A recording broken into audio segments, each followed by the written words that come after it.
WBSSC group C 2017 আসা question, এরকম question 2025-এও থাকবে, তাই এই কোশ্চেনটা একটু করে নিই। 14 জন লোক 12 দিনে একটি টিউবওয়েল বসাতে পারে, যদি 8 দিনে টিউবওয়েলটি বসাতে হয় তবে অতিরিক্ত আর কতজন লোক লাগবে? দুটো ফ্যাক্টর আছে, একটা লোক সংখ্যা আর একটা হচ্ছে সময়। লোককে আমরা এম বলে বুঝতে পারি আর সময়কে ডি বলে, মেন এবং ডে। লোক এবং সময় যদি কোনো এরকম অঙ্ক থাকে সেক্ষেত্রে সম্পর্কটা ব্যস্ত হয়, লোক বাড়লে কোনো কাজ করতে সময় কমবে আর লোক যদি কম থাকে কাজটি করতে সময় বেশি লাগবে। তাহলে এই ব্যস্ত সম্পর্কের ক্ষেত্রে হয় এম ডি সবগুলো 1 সমান এম ডি 2, মানে m1 d1 সমান m2 d2।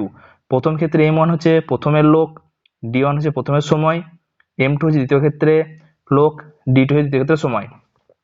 দ্বিতীয় ক্ষেত্রে শুধু লোকটা দেওয়া নেই, সময়গুলো দেওয়া আছে, তাহলে সব মানগুলো বসিয়ে দিই। m1 বলতে 14, d1 বলতে 12 সমান m2 দেওয়া নেই, d2 হচ্ছে 8। ঘুরিয়ে লিখতে পারি m2 সমান 8টা m2 এর সাথে গুণ হয়েছে, এদিকে গেলে ভাগ হয়ে যাবে, 14 ইন্টু 12 বাই 8, 4 দিয়ে কাটি, 4 2 8, 4 3 12 আর 2 দিয়ে কাটি, 2 7 14 সমান 21 জন। বলছে আর অতিরিক্ত কতজন লোক লাগবে? অতিরিক্ত আর কতজন লোক লাগবে? 21 জন লোক লাগছে, ছিল প্রথমে 14 জন লোক, তাহলে 21 মাইনাস 14 সমান 7 জন অতিরিক্ত লোক লাগবে।